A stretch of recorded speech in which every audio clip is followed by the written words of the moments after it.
Think you'll ever burn out on streaming? Not on streaming, but a lot of stuff around it. I absolutely could, but I'm keeping myself from doing that. I'd rather just slow down on a thing and do like a job at it for a short time than actually burn out. So because I kind of know where my limits are, I've been just like, if I need to drop something for a little bit, I let it drop instead of being like, let me push through and finish this thing, get over the finish line, and then never do it again. You know, you have to think about yourself long term for sure. I think with streaming, the thing that burns people out is usually the stuff around it, not the act of streaming, because streaming you can, but it's usually the mental game.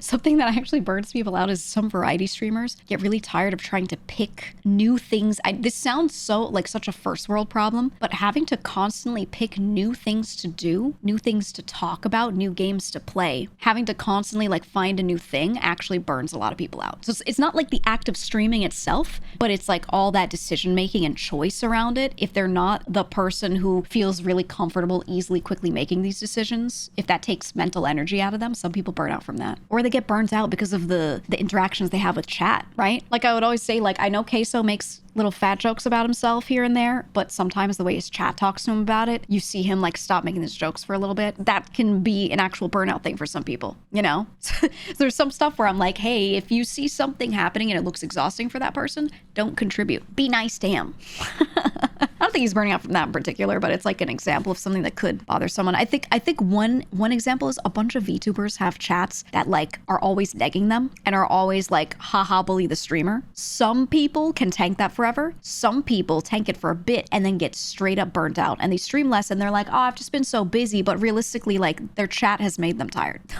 You know, they'll be funny in another chat and then they get to that chat and they forget who they are and they just type a bunch of unfunny like bullying shit at the streamer, and I'm like, I've seen you in other places. I know you can do it. Like, like what are you doing, man? But I think they just get caught up in like the community vibe, so they just do that. I don't know. I don't like that. It's not about whether or not you can handle it. It's like, do you want this? For me, absolutely no. So we don't do that here. Michi's chat confuses you so much doing that. I modded in her chat. I hold back a lot. There are some times I want to ban so many people because I'm like, what are you saying? And then sometimes they're just playing into a meme, but they don't know how to type a thing with tact, so it just comes out bad. And I'm like, you know, my standards for what I allow are completely different from a lot of other people, so I try to like not, unless my friend asks me to, then, you know. The chat uses TTS to infantilize her for 45 minutes at a time and you want to die.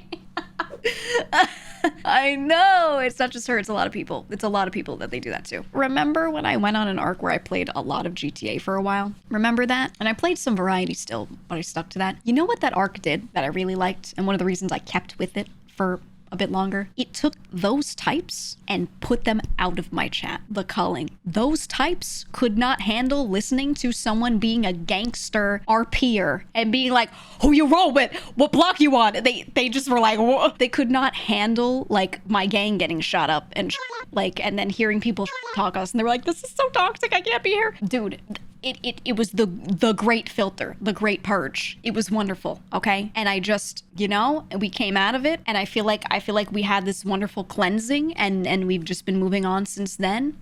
I think I stopped playing on main like what, last August. It's been almost a year, but still, since then I'm like, wow, I really don't see any of that in the chat anymore.